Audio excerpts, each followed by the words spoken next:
Good morning, students. How are you? I think you are very fine at your place. Today I am going to teach you history. Our sixth chapter is going on. In this chapter, I am just taking topic the new agriculture technology. New agricultural technology.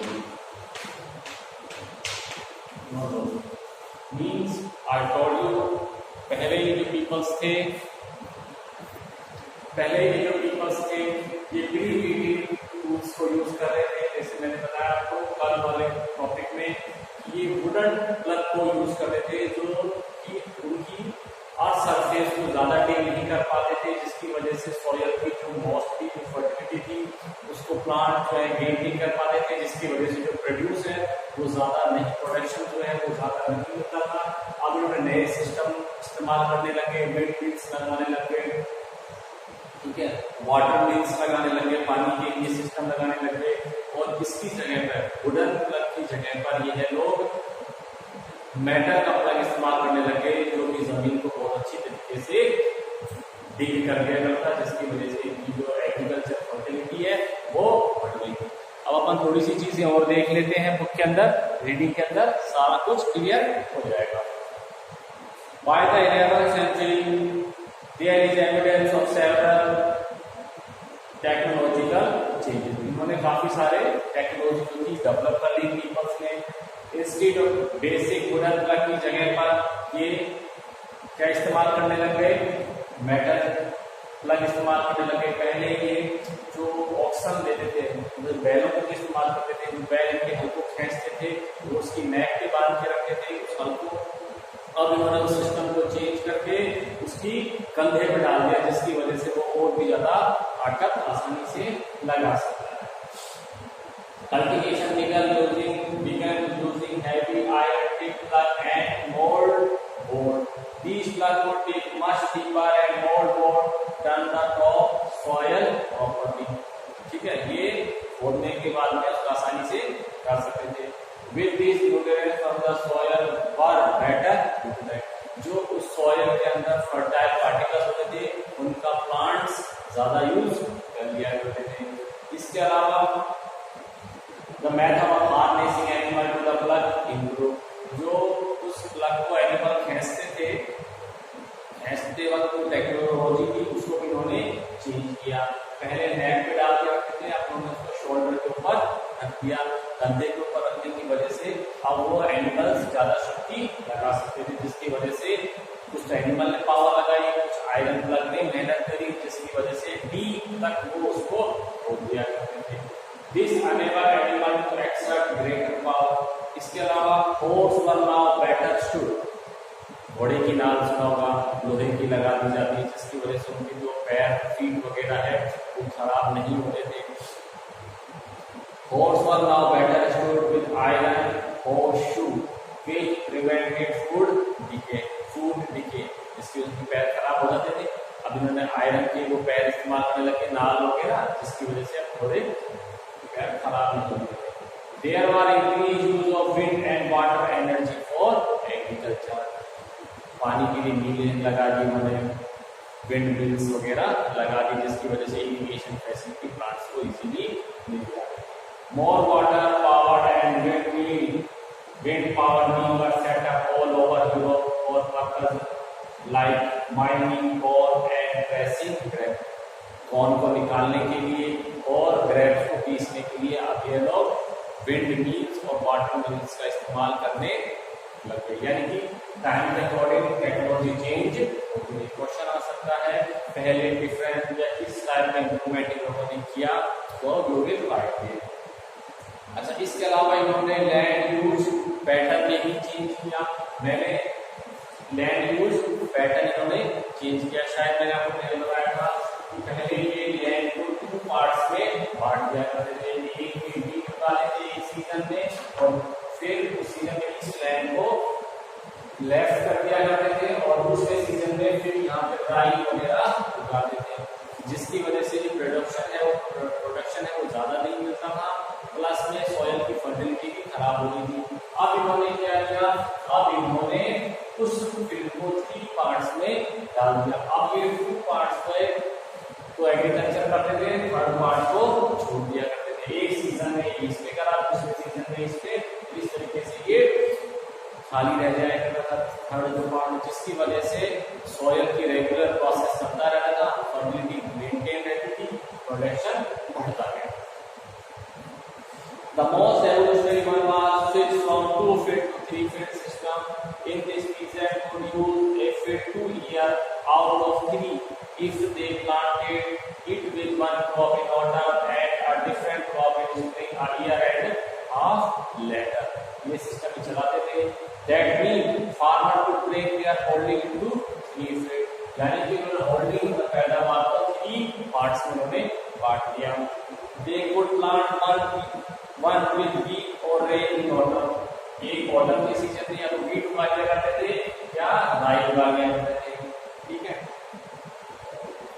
for human consumption, आदमी की खाने के लिए। और second would be used in spring to raise peas, beans and linseed for human use. और दूसरे वाले plot में वो दूसरे सीजन में मटर वगैरह, तिल वगैरह जो है ये उगा दिया करते थे human use. And oats and barely for the horse, इसके अलावा ओट्स और बेरली बाजरा वगैरह ताकि घोड़े वगैरह खा सकें। तो फर्स्ट में व्हीट और राई में से एक बार उगा दिया करते थे और इसमें मटर वगैरह, लिनसन वगैरह, ओट्स और बेरली वगैरह उगाया करते थे। द थर्ड फील्ड फेलो, इस थर्ड वाले फील्ड को लेफ्ट कर दिया। Each year they rotate the use among the 3 fields, और हर साल यह सिस्टम ये चालू करते रहते थे। With these improvements there was an almost immediate increase in amount of food produced from each unit of land. इस तरह से करने की वजह से इनकी इस लैंड के ऊपर जो फूड प्रोडक्शन है वो बहुत ही ज्यादा होने लग गया था। फूड अवेलेबिलिटी डबल हो गई थी, फूड जो था पैदावार बढ़ जाएगी, तो जो फूड है वो भी प्रोडक्शन में डबल हो गया आने वाले टाइम में।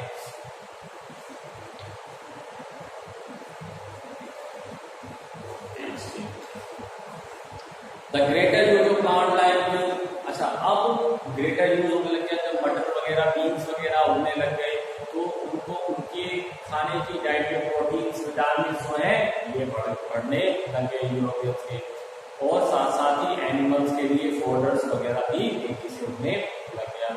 For cultivator it better opportunity, cultivators के लिए बहुत अच्छी अपॉर्चुनिटी आ गई थी, उनको ज्यादा पैसा मिलने लग गया।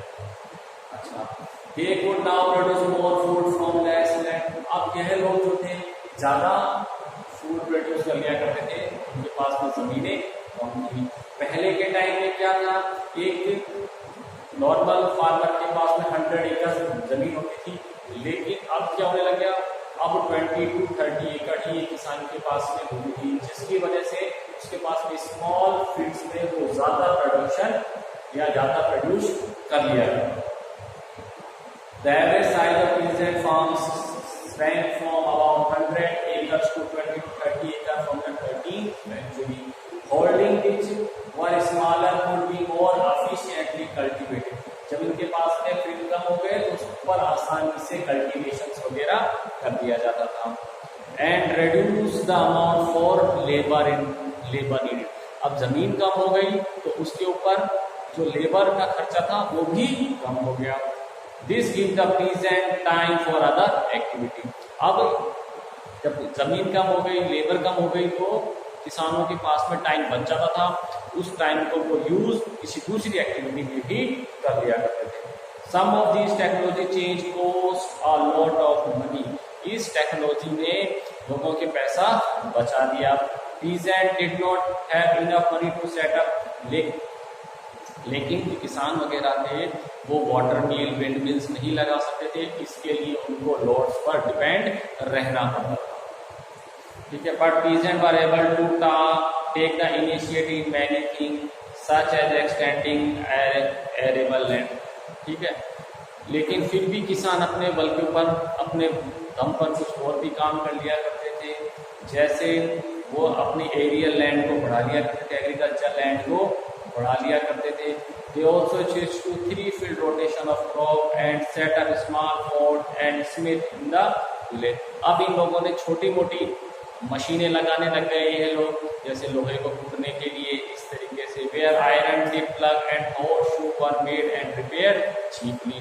पहले इनको यह सिस्टम करने के लिए दूर जगह पे जाना पड़ता था, अब यही सिस्टम इनको इनके विलेज में इजीली अवेलेबल होने लग गया। फिर से सुन लो, पहले फार्मर्स की 100 एकड़ एरिया होता था, वो रिड्यूस होकर 20 to 30 एकड़ रह गया। अब जमीन कम हो गई तो उनको लेबर और मेहनत जो है कम करनी पड़ती थी, जिसकी वजह से उनके पास में टाइम बच गया।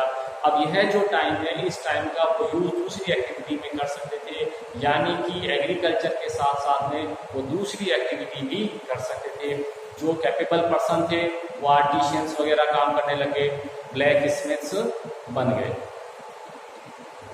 From the 11th century, the personal bond that had been basic of the feudalism were weakening. पहले जो फेडरलिज्म वाले सिस्टम था, सामंत सिस्टम था, उसमें बॉन्ड होता था, उनको जैसे 3 डेज काम करना पड़ता था किसानों के को उस लॉर्ड की जमीन में। अब वो सिस्टम कमजोर होने लग गया। जैसे ही पैसा सिस्टम आ गया तो ये जो लेबर वगैरह है, फार्मर वगैरह है, यह अपना किराया कैश में देते थे, और अब उनको जो पहले विदाउट कैश के सर्विस देनी पड़ती थी वो धीरे धीरे खत्म होने लग गई। लॉर्ड भी खुश हो गए क्योंकि अब उनको किराया जो था, मेहनताना जो था, उस किराया अपनी जमीन का वो कैश में मिलने लग गया। Personal bond because economic transaction was become more and more money based. Economic जो ट्रांजेक्शन थी, पहले क्या होता था, लॉर्ड ने अपनी जमीन दे दी किराए पे, अब वो उस किराए के बदले में वहां की मेहनत करते थे, लॉर्ड को कोई पैसा नहीं देते थे। अब क्या हो गया, सारा कुछ मनी बेस्ड ट्रांजेक्शन पर बेस्ड हो गया। Lord found it convenient to ask for rent in cash not service and cultivator were selling their crop for money. अब जो कल्टीवेटर थे वो भी अपनी क्रॉप को पैसे के लिए बेच दिया करते थे। जब कैश सिस्टम हो गया तो फार्मर अपनी क्रॉप को उस सीजन में बेचना ज्यादा पसंद करते थे जिस सीजन में उस क्रॉप के दाम बढ़ जाते थे। ट्रेडर, अब ये ट्रेडर्स को बेच दिया करते थे। Wood who would then take such wood to be sold in the town, वो ट्रेडर्स को बेचते थे, ट्रेडर्स उस प्रोड्यूस को टाउन में बेचता था। The increase use of money began to influence price which became higher in times of poor harvest। जब, जैसे मैंने बताया, जब पैदावार कमजोर होती थी तब वो अपने प्रोड्यूस को बेचते थे, जिसकी वजह से उनको ज्यादा पैसा मिल जाता था। In England for instance agriculture price double between, इस वजह से एग्रीकल्चर प्रोड्यूस के जो प्राइस थे 1270 to 320 में लगभग डबल हो गए थे। अब आ गया fourth order, new town and town person. Fourth order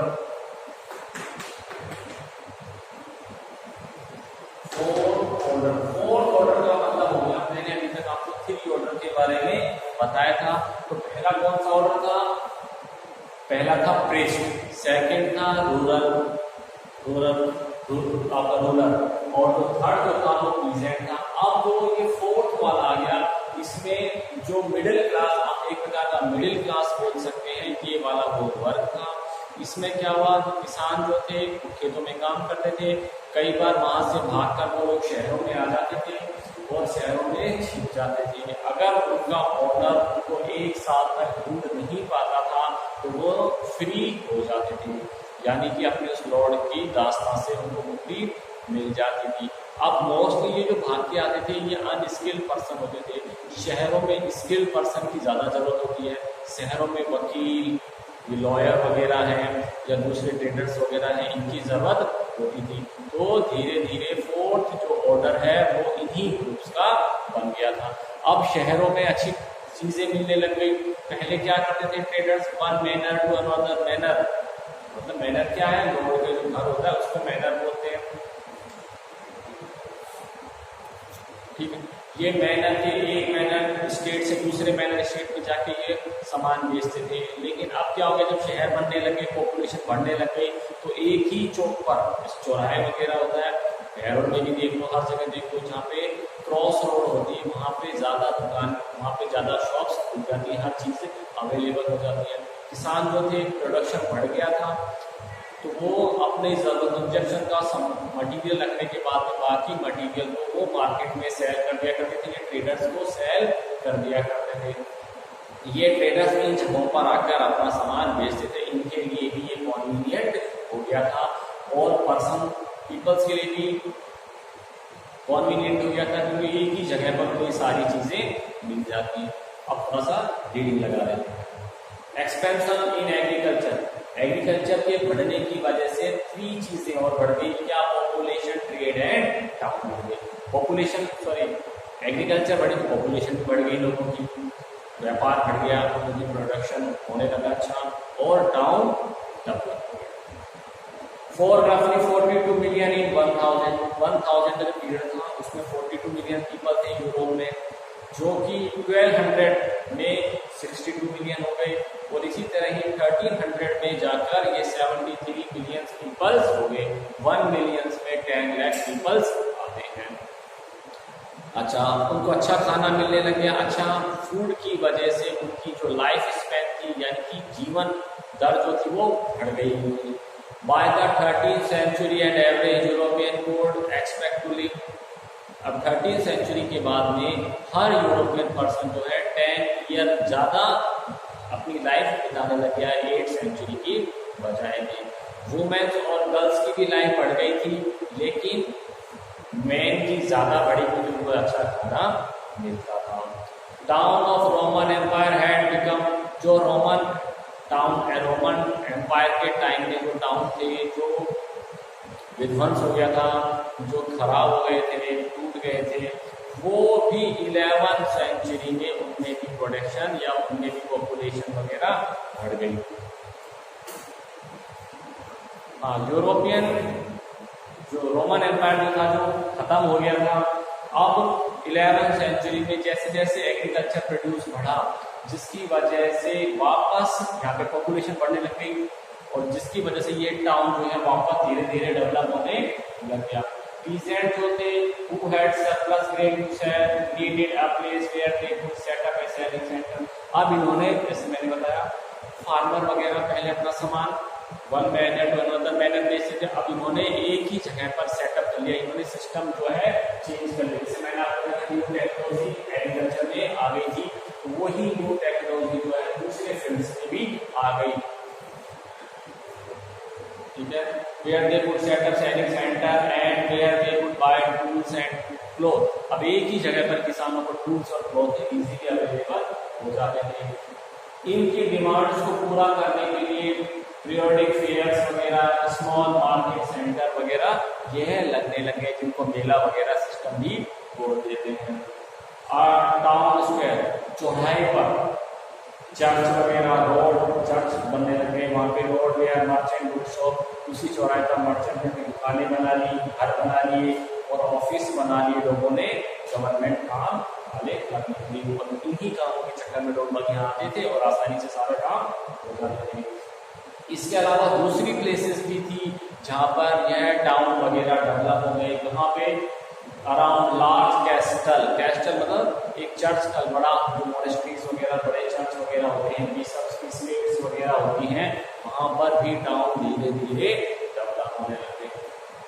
अब टाउन में इंस्टीड ऑफ सर्विस के अलावा तो पीपल जो थे वो लॉर्ड को टैक्स देते थे, क्योंकि उन लोगों ने मार्केट जो बना रखा था वो लॉर्ड की जमीन पर बना रखा था, तो इसके बदले में वो लॉर्ड को टैक्स वगैरह देते थे। Town offered the prospect of paid work, अच्छा, and freedom from the lord control. अब मोस्टली जो स्किल पर्सन थे वो शहरों के अंदर आते थे, मैंने दोनों ही कहा, स्किल और अनस्किल दोनों ही पर्सन शहरों में आते हैं। अभी मैं दोनों के बारे में आपको बताऊंगा ढंग से। अब क्या हो, गांव में आज भी अगर माइग्रेट करते हैं कुछ पीपल गांव से शहर की तरफ चले जाते हैं, तो कौन जाता है शहर में? वो आदमी जाता है जिसको लगता है कि मेरे में ज्यादा काबिलियत है और उस काबिलियत के अकॉर्डिंग मेरे को गाँव में लेबर चार्जेस नहीं मिल रही, तो वो बंदे शहर में चले जाते हैं। ठीक है, अब यह लोग जो शहर में आ गए, इनकी जो फैमिली वगैरह थी वो गांव में थी, लॉर्ड के कंट्रोल में थी, लेकिन यहाँ पे आके जो पीपल है वो बिल्कुल फ्री महसूस करते थे। और लोग बात कहते भी थे कि शहर की हवा जो है वो फ्री, यहाँ पे किसी का किसी पे कोई कंट्रोल नहीं होता है। ठीक है, अब गांव से कुछ जो सर्फ मतलब दास वगैरह थे वो भी भागकर शहरों के अंदर आके छिप जाते थे। Many Surf craving to be free run away and hid in town. If a serf could stay for 1 year and 1 day, 1 साल और 1 दिन छुपा रह सकता था, अगर उसका लॉर्ड ने उसको नहीं ढूंढा तो वो फ्री हो जाता था।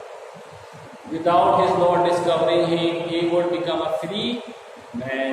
Many people in towns were free peasants or escaped serfs who provide unskilled labor. शहरों में रहने वाले जो मोस्टली पीपल थे वो फ्री पीजेंट थे और दास वगैरह होते थे जो कि मोस्टली अनस्किल्ड माने जाते थे। अब यहाँ पर शॉपकीपर और मर्चेंट जो थे बहुत सारे आ गए थे, तो टाउन में धीरे धीरे दुकानें खुलेंगी तो ये लोग आ जाएंगे ज़्यादा। Later there was need for individual with specialised skill, इस वजह से वहाँ पे स्किल पर्सन की डिमांड जो थी वो बढ़ गई थी। यहाँ पे बैंकर्स और लॉयर्स की जरूरत होती थी और बड़े बड़े जो बिग टाउन होते थे वहाँ पे जो पॉपुलेशन 30,000 तक चली जाती थी। इसी को ही could be said to have formed a fourth order, इसी को ही फोर्थ ऑर्डर कहते हैं। क्वेश्चन आगे बाय फोर्थ ऑर्डर, तो फोर्थ ऑर्डर में लिखेंगे कि जो टाउन थे इन टाउन में मर्चेंट्स ट्रेडर्स वगैरह ने शॉप्स कर ली थी, चर्च वगैरह आते थे यहाँ पे और गवर्नमेंट ऑफिस खुलते थे, जिनकी वजह से मोस्टली जो पॉपुलेशन थी माइग्रेट होकर एरिया में आ जाती थी। यहाँ पे पॉपुलेशन स्किल और अनस्किल पर्सन होते थे। जो शहर में रहने वाली जो पॉपुलेशन है उसी को भी हम फोर्थ ऑर्डर बोलते हैं। ठीक है,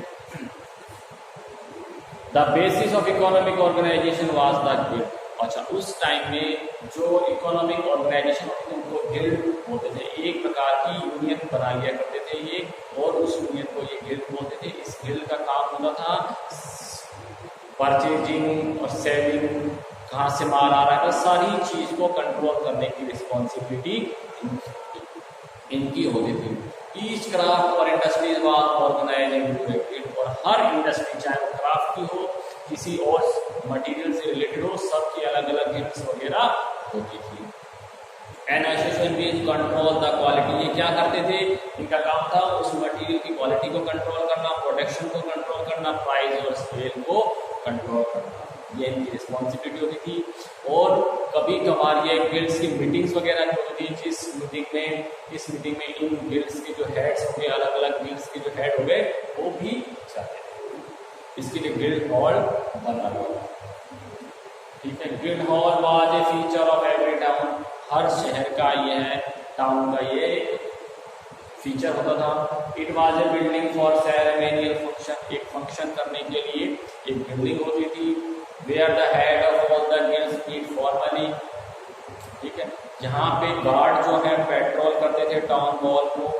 म्यूजिशियन जो है यहाँ पर गाना वगैरह गाते थे। At feast and in civic procession and inn keeper look after traveller, यानी कि ये मैं आपको गिल्ड हॉल के लिए बता रहा हूँ, टाउन के बारे में बता रहा हूँ कि टाउन गिल्ड हॉल था, सारे जितने भी अलग अलग जो हेड्स होते थे गिल्ड्स के वाकई इस टाउन हॉल में मिलते थे। और टाउन हॉल में डिफरेंट टाइप की सेरेमनीज वगैरह, कोई राजा का कोई काम वगैरह, कोई भी मतलब मूवमेंट्स बोल लो, कोई प्रोग्राम वगैरह होता था। गार्ड वगैरह होते थे शहर के अंदर जो कि पूरी शहर की निगरानी वगैरह करते थे। यहाँ पे सराय बनी हुई थी, यहाँ पे जो ट्रैवलर्स होते थे वो आके यहाँ पे रुकते थे, उनकी देखभाल भी की जाती थी। म्यूजिशियंस वगैरह होते थे जो कि लोगों को गाना वगैरह भी सुनाते थे। ठीक है, यहाँ तक आ गया। अब क्या है, यह सिस्टम अब और बढ़ेगा। टाउन में क्या होता है, टाउन में ट्रेड होता है, तो ट्रेड के बारे में पढ़ेंगे, ट्रेड कहाँ से क्या क्या सामान आता था। By the 11th century new trade routes with West Asia were developed. West Asia जो था, वेस्ट एशिया किसको बोलते हो आप, अरब कंट्रीज जो हो गई, ठीक है, उनको अरब वाला ईरान इराक वाला एरिया है, ये वेस्ट एशिया कहलाता है। यहाँ से स्कैंडिनेवियन आ गए थे मर्चेंट, ठीक है, were sailing south from the north sea, ये साउथ से आए थे नॉर्थ सी की तरफ। ठीक है। अच्छा, ये अपने साथ में कपड़े लेकर आए थे बेचने के लिए, और बदले में यहाँ पे फर और हंटिंग हॉर्स यानी कि बाज, शिकारी बाज वगैरह खरीदने के लिए ये लोग आते थे। English traders come to sell, और इंग्लिश ट्रेडर्स जो हैं वो टीन वगैरह बेचने आते थे। In France by the 12th century commerce and trades began to grow. 12th century में फ्रांस में कॉमर्स, व्यापार और व्यवसाय बढ़ने लगा। Earlier craftsmen used to travel from manor to manor, जैसे मैंने पहले बताया क्राफ्ट पर्सन जो पहले एक स्टेट से दूसरे स्टेट मैनर पे घूमते थे। अब and now they found it easier to settle in one place. अब इन लोगों ने अब एक जगह पर सिस्टम बना लिया। वो सिस्टम कहाँ था? शहरों के अंदर। शहरों में कौन सी जगह? मोस्टली चौराहे वगैरह पे। इसके अलावा जो बिशप्स वगैरह होते थे चर्च के आसपास ये सारा सिस्टम लगाते थे। चर्च के आसपास भी कई सारे जो सिटीज हैं वो डेवलप हो गई थी, क्योंकि मैंने आपको पहले पढ़ाया था कि हर क्रिश्चियन को जरूरी होता था एक बार पिलग्रिमेज करना, यानी कि तीर्थ यात्रा करना जरूरी होता था। जब तीर्थ यात्रा करेगा वहाँ आएगा, उसको रहने के लिए जगह चाहिए, खाने पीने के लिए भी सामान चाहिए उसको, तो सारी चीजें इनके आसपास सेटल हो जाती थी।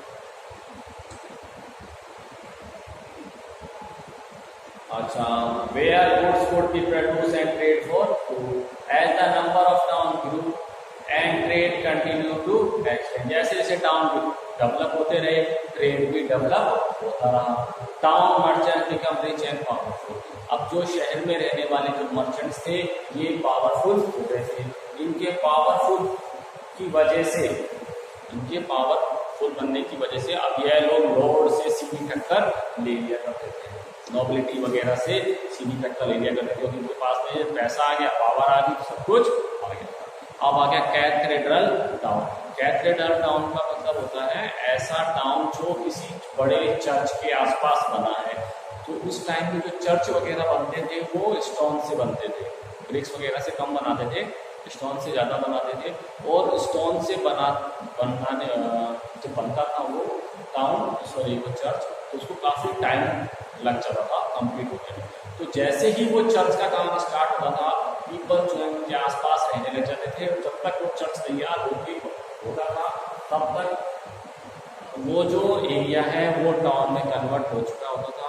हालांकि चर्च बनाने की रिस्पॉन्सिबिलिटी मोनेस्ट्रीज वगैरह की होती थी, बिशप्स वगैरह की होती थी, लेकिन फिर भी वहाँ के पीपल्स वगैरह हैं वो अपना कंट्रीब्यूशन दे दिया करते थे इन चर्च को बनाने। One of the way that rich merchant spend their money was making donation to church. जो पैसे वाले मर्चेंट्स होते थे वो चर्च को डोनेशन देते थे बनाने के लिए। From the 12th century large church called cathedral. बड़े जो चर्च होते थे उनको 12th century में बनने लगे थे, इनको कैथेड्रल बोलते थे। Were being built in France, they belong to monastery. हालांकि ये मोनेस्ट्री से, मठों से संबंध होता था, लेकिन फिर भी but different group of people contribute to their construction with their own labor, material और money।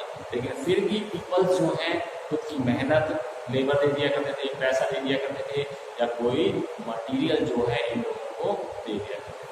Cathedral were built of stone, वो स्टोन से बनते थे। And took many year to complete, और इनको कंप्लीट होने में कई साल लग जाते थे। As they were being built, the area around the cathedral become more populated। जब तक वो बनके तैयार होता था तो वो एरिया पॉपुलेटेड हो जाता था, जनसंख्या ज़्यादा आ जाती थी। उनको मालूम था देखो वहाँ पे जब कंस्ट्रक्शन होगा तो कितने सारे जो पीपल्स की जो है रिक्वायरमेंट्स वगैरह वहाँ पर रहेगी।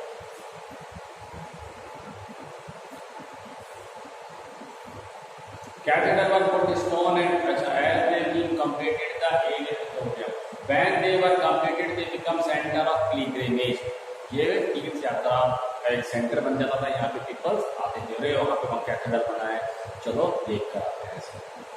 ऐसे स्मॉल टाउन डेवलप अराउंड, इनके चारों तरफ एक टाउन बन जाता। अच्छा, अब जो कैथेड्रल है मैंने क्या कहा, एक बड़ा सा महलनुमा चर्च होता था।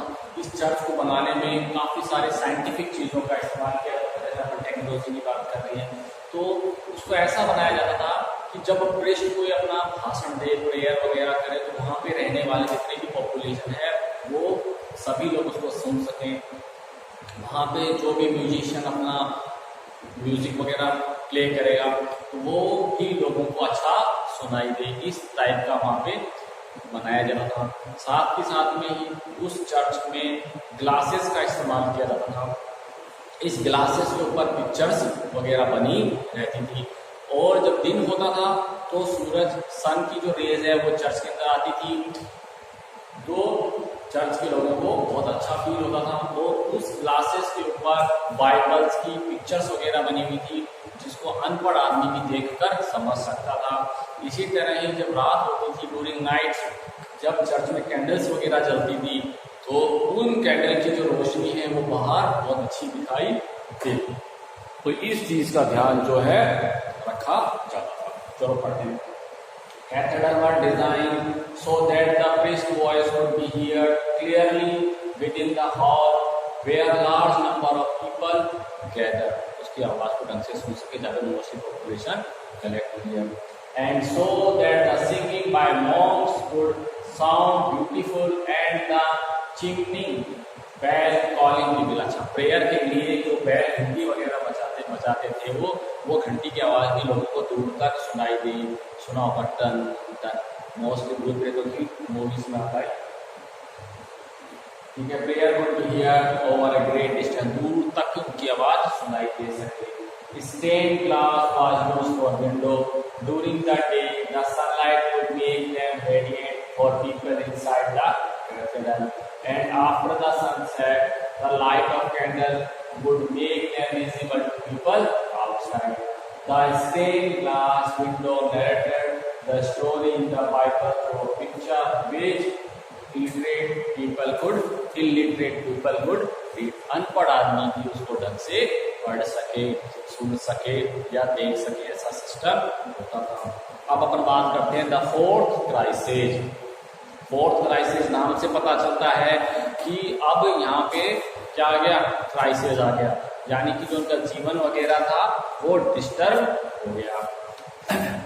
अब क्या हुआ, यहाँ पे वेदर जो था पॉपुलेशन, जैसे मैंने कहा कि पहले इस एरिया के अंदर ठंड ज्यादा पड़ती थी, लेकिन जैसे जैसे टाइम बीतता गया फिर इस एरिया के अंदर क्या हो गया, गर्मियां पड़ने लग गई। अब जब गर्मी पड़ने लग गई तो एग्रीकल्चर का जो प्रोडक्शन था वो बढ़ गया था, लेकिन अब जो टाइम चेंजेस हुआ, इस टाइम चेंजेस के बाद में 14th सेंचुरी के अंदर वापस से कोल्ड सिस्टम आ गया, जिसकी वजह से कोल्ड स्टॉर्म्स वगैरह, तूफान वगैरह चालू हुए, फ्लड्स वगैरह आना स्टार्ट हो गई, जिसकी वजह से एग्रीकल्चर प्रोडक्शन था वो डाउन हो गया। एग्रीकल्चर प्रोडक्शन डाउन हो गया, जिसकी वजह से ट्रेड जो है वो इफेक्टेड हुआ। ट्रेड की वजह से टैक्स में दिक्कत आ गई, जो रोड की जो इनकम थी वो कम हो गई थी, सारी चीजें क्राइसिस में आ गई। फिर इसके साथ साथ में ही जब ट्रेड होता था तो बाहर से यूरोपियंस के जो शिप्स वगैरह आते थे, इन शिप्स में रैट्स आने लगे।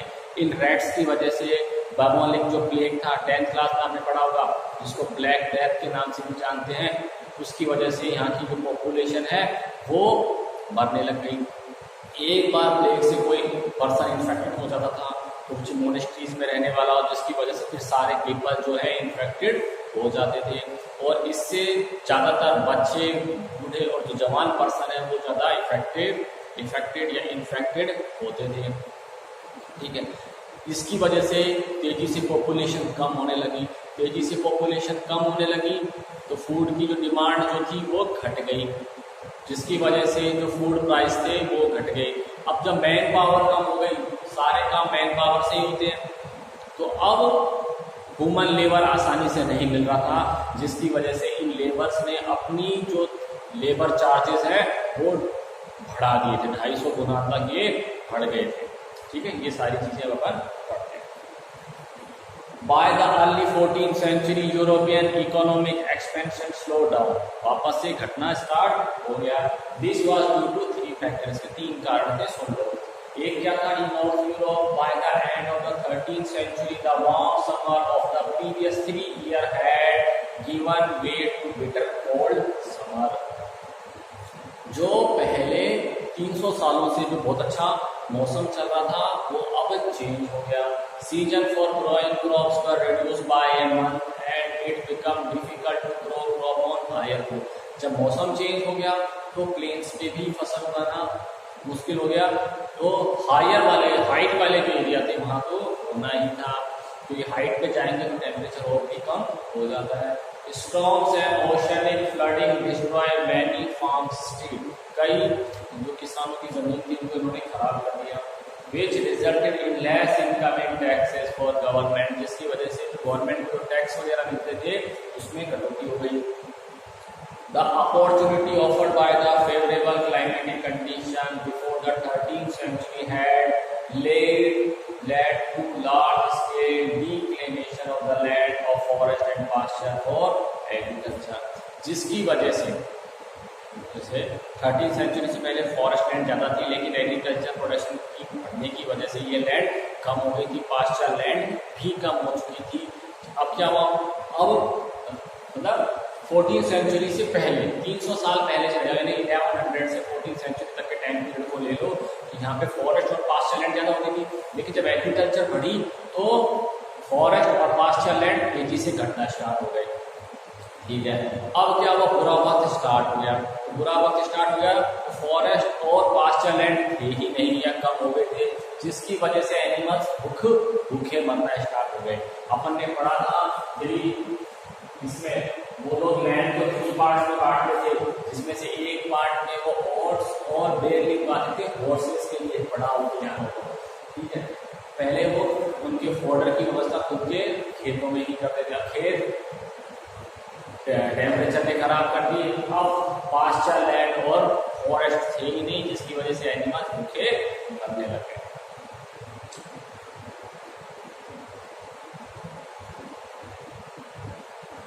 But intensive plugging had exhausted the soil despite the practice of 3-field rotation of crop। इसके साथ साथ में 3-field सिस्टम था, इंटेंसिव प्लगिंग की लगी, यानी कि जमीन पे ज्यादा से ज्यादा पैदावार लेने की वजह से धीरे धीरे सॉइल की जो फर्टिलिटी थी वो भी कम हो गई, पैदावार कम होने लग गई। अच्छा, और इन लोगों ने सॉइल कंजर्वेशन का प्रॉपर कोई सिस्टम लागू नहीं किया। इन लोगों ने पैदावार हो रही है, ले जाओ। एक टाइम में सॉइल जो की फर्टिलिटी को लॉस कर देती है, ध्यान नहीं किया। The shortage of pasture reduce the number of cattle, population growth was outstripping resources and the immediate result was famine। जिस हिसाब से पॉपुलेशन बढ़ी उस हिसाब से रिसोर्सेज नहीं बढ़े, जिसकी वजह से अकाल वगैरह आम बात होने लग गई। सेवरल फेमाइन यूरोप में आई 1350 टू 1317 में, और इसी तरह ही 20 तक चलता रहा, जिसकी वजह से काफी सारे एनिमल मर गए। इन एडिशन, ये तो एक हो गया, दूसरा सुनो, इसके अलावा trade was hit by some shortage of metal money. अब ट्रेड भी हिट हो गया, मेटल मनी जो था, सिल्वर वगैरह जो था उस टाइम में वो प्रोडक्शन कम हो गया उनका। ठीक है, ऑस्ट्रेलिया और सर्बिया से जो सिल्वर आता था, जिसकी वजह से करेंसी बनती थी, वो करेंसी भी कम करने लग गई, जिसकी वजह से गवर्नमेंट ने क्या किया, जो सिल्वर के कॉइन्स में जो सिल्वर मिलता था उसको कम कर दिया, उसके परसेंटेज को कम कर दिया, और कोई दूसरी चीप मटीरियल उनके अंदर मिलाने लग गए। थर्ड आ गया the worst was yet to come, यानी कि इससे भी बुरा वक्त अभी आना बाकी था। तो बुरा वक्त कैसे आए, वो शिप्स लेकर आए। As trade expanded in the 13th and 14th century, ships carrying goods from distant country had started arriving in European ports. ये यूरोपियन पोर्ट्स पर आने लगे। Along with the ship came rats carrying the deadly bubonic plague infection. Western Europe, relatively isolated in the earlier century। अब कहाँ की बात कर रहे हैं, वेस्टर्न यूरोप, जो कि बिल्कुल अलग थलग था, वो भी इस बीमारी से नहीं बचा। Was hit by the epidemic between 1347 and 1350। ठीक है, the modern estimate of mortality in the epidemic. अच्छा, तो एस्टिमेट लगाया गया मोटा मोटा कि इस वजह से कितनी पॉपुलेशन डेथ हो गई, मर गई। तो नियर अबाउट 20% पॉपुलेशन जो थी उस एरिया की खत्म हो गई थी और कहीं कहीं कुछ एरिया ऐसे थे जहाँ की जो पॉपुलेशन है नियर अबाउट 40% भी कम हो गई थी। तो ये अपन ने पढ़ा फोर्थ ऑर्डर क्या होता है, फिर क्राइसिस पढ़े, क्राइसिस कैसे आए, ये सारा कुछ एक बार आप रीड कर ले। कोई भी डाउट्स हो you will call me. Okay bye बेटा।